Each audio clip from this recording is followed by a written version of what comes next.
Police अधीक्षक द्वारा छत्तीसगढ़ रायपुर जिला में नशा निजात के जोरदार कार्यक्रम चलाई जाते हैं ताकि छत्तीसगढ़िया मन नशा मुक्त हो सके। तो जम्मू बिरगांव के आदमी मन से भाई मन से बहुत निवेदन है पहला ही है कि आप मन नशा ला छोड़ाओ और मुख्य धारा में समाज में जुड़ाओ। नशा छोड़ो तो घर के भी उन्नति होगी, परिवार भी सुखी रही।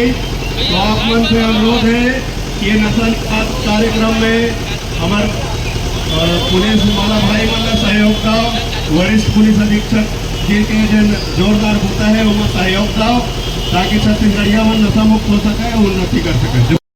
कोनो अगर अन्य व्यक्ति है आप मन के घर में नहीं घुसर सके, लेकिन वही शराब भट्टी के दारू जिन बाहरी व्यक्ति मन द्वारा संचालित है वो आप मन के घर में घुसर जाते हैं, आप मन के ऊपर सवार हो जाते हैं और आप मन के घर परिवार मन संग दुर्व्यवहार करते, मारपीट करते।